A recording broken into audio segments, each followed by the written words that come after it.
Hello and welcome to Indus News live from Islamabad. I am Muneeb Hamid with the news of this hour. Let's begin with the headlines first.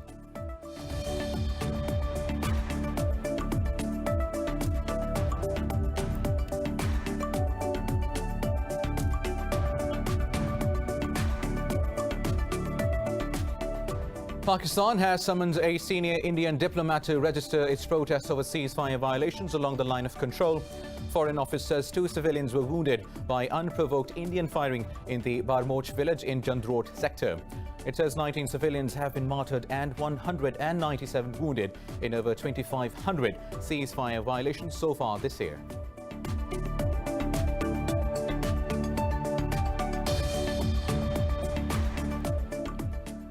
Russia and Turkey have called on Armenia and Azerbaijan to observe the ceasefire in the Nagorno-Karabakh region.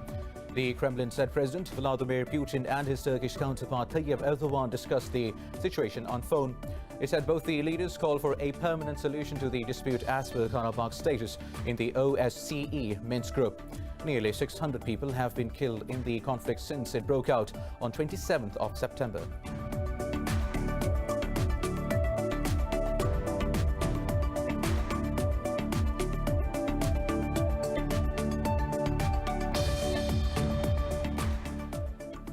China says the United States is seriously undermining peace and stability in the Taiwan Strait.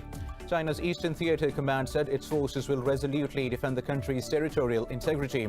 This comes after a U.S. Navy destroyer sailed through the waters amid escalating tensions between Beijing and Taipei.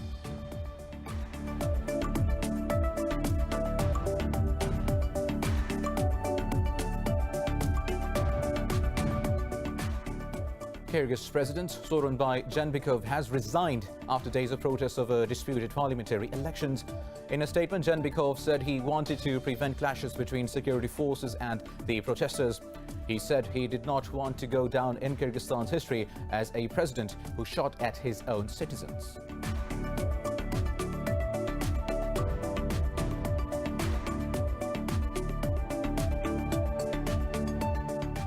India has reported 680 COVID-19 deaths and nearly 68,000 infections overnight. India's death toll has surpassed 111,000, with the caseload crossing 7.3 million. In Pakistan, 13 people have died of the coronavirus overnight, taking the toll to 6,614. While globally, COVID-19 has claimed more than 1,092,000 lives and infected over 38.4 million people so far.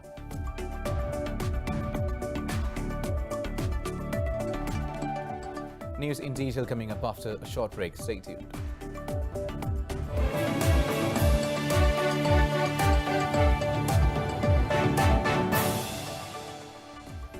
Welcome back. Now let's have the news in detail. We start from Pakistan, who has summoned a senior Indian diplomat to register his protests over ceasefire violations along the line of control. Yesterday, 2 civilians were wounded by unprovoked Indian firing in the Barmoch village in Droughts sector. Foreign Office said Indian forces have continuously been targeting civilians with heavy artillery along the LOC and working boundary. Now, Pakistan has demanded international investigation into the deliberate ceasefire violations. Spokesman Zahid Hafiz Chaudhry said India must respect the 2003 ceasefire understanding. He added 19 civilians have been martyred and 197 wounded in over 2,500 ceasefire violations so far this year. Now, Pakistan has warned the world community that India's aggressive actions pose a grave threat to global security. Islamabad's envoy to the United Nations, Munir Akram, said India has nuclearized the Indian Ocean by deploying anti-ballistic missiles. In his speech to the General Assembly's First Committee, Akram said India is increasing the range, sophistication and diversification of all types of delivery systems and platforms. He added Delhi's no first-use policy lacks credence. The envoy further said India has operationalized its Cold Start doctrine of a surprise attack against Pakistan, highlighting India's deployment of strike force brigades along the border. He said it intends to fight a limited war with Pakistan. Akram criticized Modi-led India for refusing to engage in any dialogue with Pakistan to resolve disputes. He reiterated Pakistan's desire for peace and strategic stability to achieve socio-economic development. He warned Islamabad will respond decisively to any Indian aggression with full force. Meanwhile, Russia and Turkey have called on Armenia and Azerbaijan to observe the ceasefire in the Nagorno-Karabakh region. The Kremlin said President Vladimir Putin and his Turkish counterpart Tayyip Erdogan discussed the situation on phone. The Kremlin said both leaders called for a permanent solution to the dispute as per Karabakh's status in the OSCE Minsk group. Putin expressed serious concern over the participation of alleged militants from the Middle East region in hostilities. The Russian president hoped that Turkey would contribute in a constructive manner to de-escalate the situation. The Turkish president said Armenia is trying to make its occupation lasting for nearly 30 years permanent. Nearly 600 people have been killed in the conflict since it broke out on September 27th. Now, China says the United States is seriously undermining peace and stability in the Taiwan Strait. China's Eastern Theater Command said its forces will resolutely defend the country's territorial integrity. Spokesperson Chang Chun-hui said the U.S. should stop its provocative words and actions in the waterways. He accused the U.S. of sending misleading signals to people in Taiwan. This comes after a U.S. Navy destroyer sailed through the waters amid escalating tensions between Beijing and Taipei. Washington called it a routine Taiwan Strait transit, while Taiwan's defense ministry said the USS Berry sailed in a northerly direction and the situation is normal. Now, China has warned of countermeasures for U.S. sanctions warning to banks over Hong Kong. Earlier, Washington threatened financial institutions of curbs over what it called undermining Hong Kong's autonomy. At a news briefing, Chinese Foreign Ministry spokesperson said the U.S. must correct its mistakes. He called for Washington to stop interfering in China's internal matters. In a report submitted to the Congress, the U.S. Treasury Department identified 10 individuals likely to be sanctioned. The list includes Hong Kong Chief Executive Carrie Lam. The Treasury Department accused the identified persons of violating the Joint Declaration of Hong Kong's autonomy. Meanwhile, the U.S. says it's open to an extension of the New START nuclear arms control treaty with Russia. Secretary of State Mike Pompeo said this in a press conference in Washington. He said the U.S. welcomes the opportunity to complete an agreement based on understandings over the last weeks. Pompeo added Washington hopes the Chinese Communist Party will join the talks as well. This comes after Russia denied U.S. claims that a deal to extend the treaty has been reached in principle. The 2011 treaty is due to expire on 5th of February 2021. The pact between the two countries imposed curbs on growth of the world's two largest nuclear arsenals. Now, U.S. Defense Secretary Mark Esper says North Korea's nuclear and missile programs pose a global threat. Esper's comments follow Pyongyang's unveiling of intercontinental ballistic missiles at a recent military parade. Speaking at the Pentagon, Esper said the U.S. remains committed to the security of South Korea. He added Seoul and Washington must find ways of sharing defense costs so it doesn't fall on the American taxpayers. President Donald Trump has repeatedly said Seoul must pay for a larger share of the cost of U.S. forces deployed in the South. Over 28,000 American troops are deployed in South Korea. Meanwhile, Kyrgyz President Sooronbay Jeenbekov has resigned after days of protests over disputed parliamentary elections. In a statement, he said he wanted to prevent clashes between security forces and the protesters. The president said he feared violence might break out if protesters carry out a threat to march on his compound. He added security forces will be obliged to use their weapons to protect state residents. Jeenbekov said he did not want to go down in Kyrgyzstan's history as a president who shed blood and shot at his own citizens. Now, Kyrgyzstan has been in turmoil since the 4th of October elections. Moving on, Thailand's government has imposed a state of emergency to control protest against the monarchy. Police say they have arrested 3 leaders and 17 activists of the student-led protest movement. In the order, the government said the ban was necessary to end this situation effectively and maintain peace. Shortly afterwards, police cleared the remaining protesters from outside Government House. The emergency decree bans gatherings of 5 or more people and publication of news that could harm national security. The Human Rights Watch says under this emergency, Thai police can detain people without charge for as long as 30 days. The student-led democracy movement has called for Prime Minister to resign and curbs on the king's powers. Meanwhile, in Yemen, the Houthi rebels have released 2 American hostages as part of the Oman and US-backed prisoner exchange program. US Department of State says a 3rd American died in captivity. The State Department thanked Oman and Saudi Arabia for their diplomatic effort. A deputy assistant to US President Kash Patel said humanitarian worker Sandra Lowley was held for 3 years, while Mikhail Gidada for 1 year. In a tweet, Houthi spokesperson said 240 Yemenis have returned to the Yemeni capital in exchange. Meanwhile, Yemeni army claims it has killed 2 senior Houthi commanders in Al-Hudaydah province.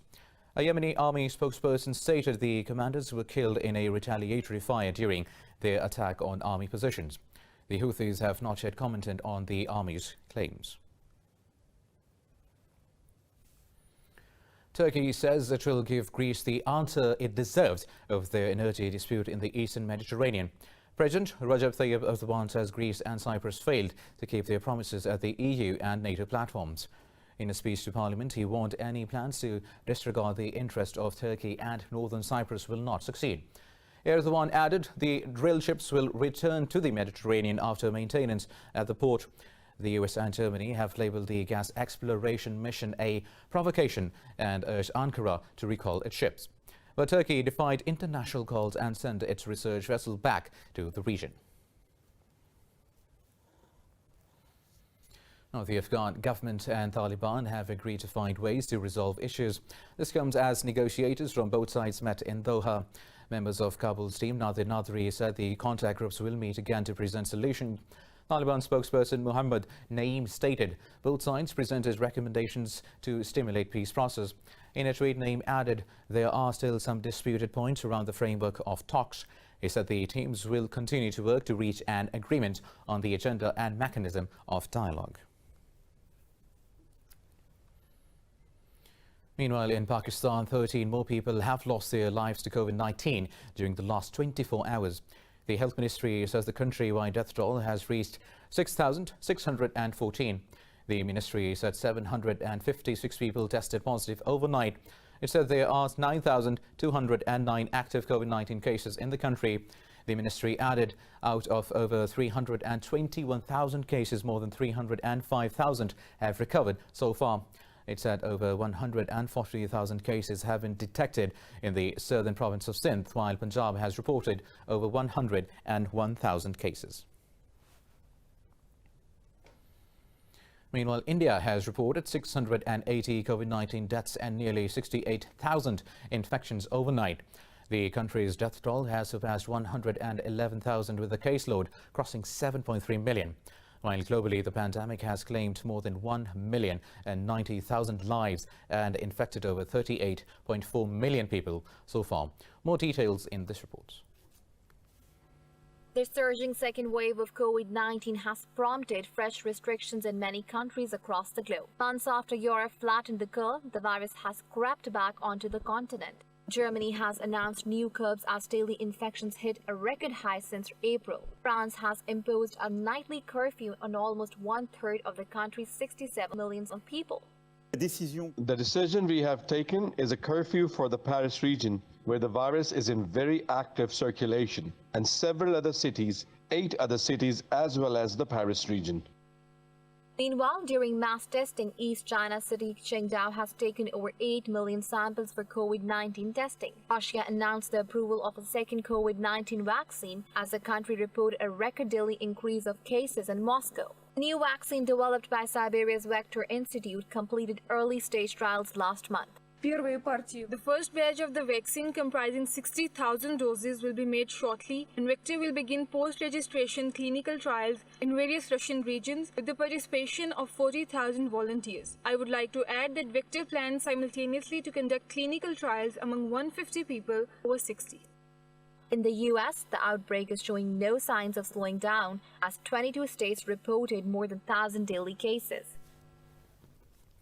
Well, now Saudi Arabia and the United States have launched a strategic dialogue. U.S. Secretary of State Mike Pompeo and Saudi Foreign Minister Prince Faisal bin Farhan Al Saud met in Washington. Pompeo says the conversations between two reflected a mutual willingness to grow whole partnership. He said Washington is preparing to acquire a 26-acre site for a new U.S. embassy in Riyadh. Pompeo also called for Riyadh to join the Abraham Accords signed by the UAE and Bahrain to normalize relations with Israel. The Secretary of State said he hopes Saudi Arabia will help bring Palestinians to the negotiating table with Israel. For his part, Al Saud said the agenda of the strategic dialogue is to promote regional stability and countering common threats. He says Riyadh looks forward to a comprehensive political solution in Yemen, as well as to address the humanitarian situation. Meanwhile, European leaders are meeting today to re-examine the post-Brexit talks under pressure from the UK Prime Minister Boris Johnson. European diplomats say Brussels is still hoping for a deal. In an interview, EU Chief Ursula von der Leyen said a lot still needs to be sorted. She said Brussels wants a deal, but not at any price.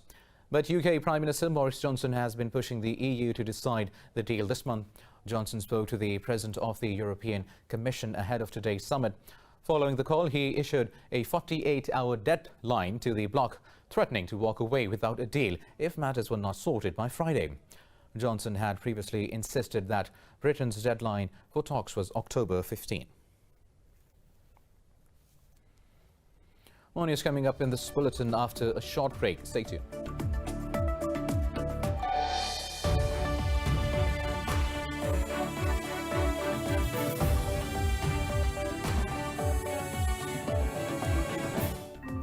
Welcome back. Now moving on with the news stories.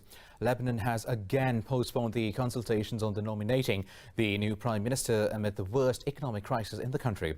President Michel Aoun delayed talks to form a new government by a week. The Lebanese presidency said consultations are delayed after a request from the parliamentary blocs. Aoun was due to assess the parliamentary popularity of Saad al-Hariri to lead the new government, but two prominent Christian politicians indicated reservations on Hariri's nomination led to the postponement of the talks. The explosions at Beirut's port and COVID-19 pandemic has pushed Lebanon into political and economic turmoil.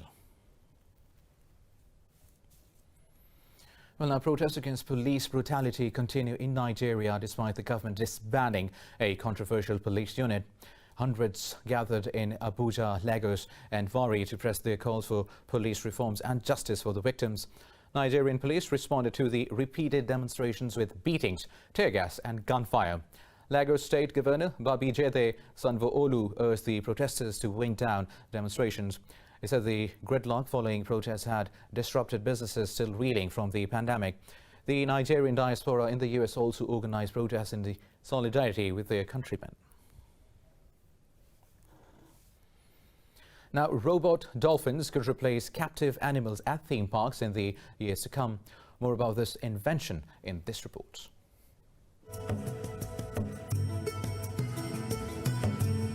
Age Innovations, the US company behind animatronics used for Hollywood blockbusters like Free Willy, Deep Blue Sea and The Abyss, is hoping its technology will transform marine parks in China. It is providing an alternative to live animals captured, bred, trained and held in captivity. I think, it's kind of surprising there are like 3,000 dolphins currently in captivity being used to generate several billions of dollars just for dolphin experiences. And so there's obviously an appetite to love and learn about dolphins. And so we want to use that appetite and offer kind of different ways to fall in love with a dolphin. A move to animatronics, including beyond traditional dolphin acrobatic shows, may be enough to bring back audiences turned off by parks using live animals.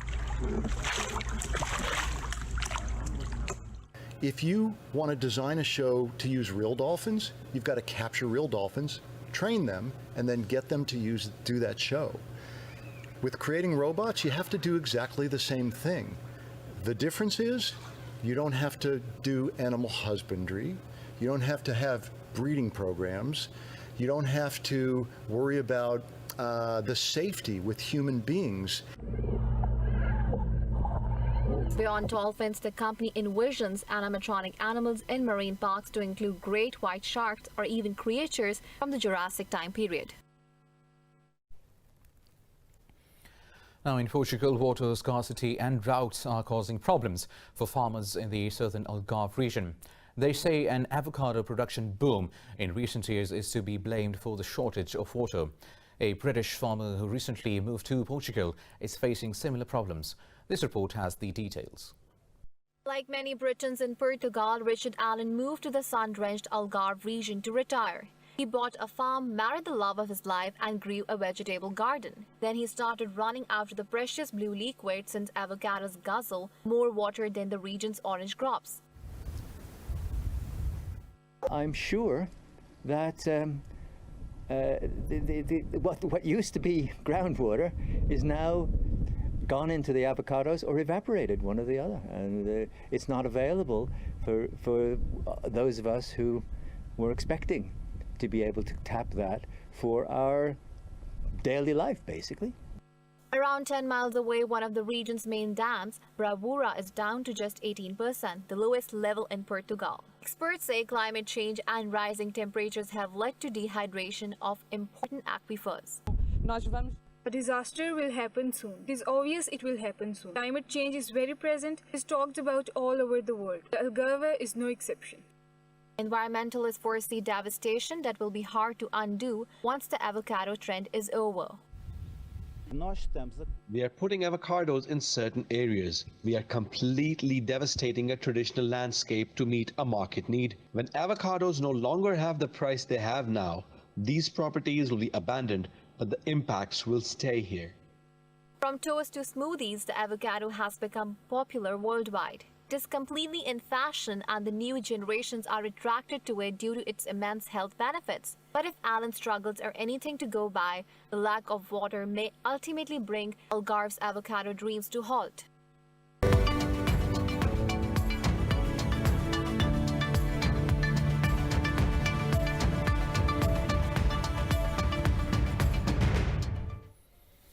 Now, Pakistan has called for greater cooperation to fight COVID-19 pandemic, including debt suspension for developing countries. The Foreign Minister, Shah Mahmood Qureshi, said this while addressing the virtual Commonwealth Foreign Affairs Ministers meeting. Qureshi said a state in South Asia is targeting specific religious and ethnic groups in order to foment hatred among communities. The Foreign Minister called on the Commonwealth to launch a dialogue for sustained economic recovery. He said Pakistan's policy of tech-driven smart lockdown has yielded positive results and others should learn from it. Qureshi invited the Commonwealth to support Prime Minister Imran Khan's call for a free vaccine. He said Pakistan remains committed to addressing the issue of climate change. Now, the Group of 20 says it is extending a debt suspension initiative for the poorest countries by 6 months. In a tweet, G20 said the initiative will support the most vulnerable countries in their fight against the pandemic. The Group of 20 major economies vowed to do whatever it takes to support the global economy and financial stability. World Bank President David Malpass said the recession in advanced economies is less severe, but Malpass stated it has become a depression in the poorest countries. The IMF Managing Director, Kristalina Georgieva, said a durable economic recovery is only possible if the pandemic is defeated everywhere. Pakistan's Prime Minister Imran Khan has repeatedly called for the debt relief to help poor countries fight the crisis. Meanwhile, the International Monetary Fund says it's willing to work with Lebanon to solve its financial problems and restructure its debt.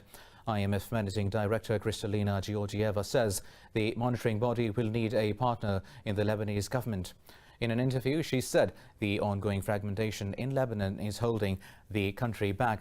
Georgieva added these actions are preventing progress on a new economic plan. She said the Lebanese people are in a dire situation due to the lack of political determination. Georgieva said Beirut needs to get its financial system in shape. Meanwhile, European stocks have tumbled as hopes fade that the US stimulus package will be agreed before the November election. Investors are also worried over new restrictions across Europe due to a surge in COVID-19 cases. Frankfurt's DAX plummeted nearly 3%, the pan-European stock 600 shed over 2%, with travel and leisure stocks falling over 3%. London's FTSE plunged over 2%, while Italy's FTSE MIB dived almost 2.5%. In Paris, the CAC 40 slipped over 2%. While all Asian stocks also fell, with the exception of the ASX 200 in Australia. With that, we come to the end of this bulletin. For the latest updates, you can follow us on social media at Indus.news. Take care.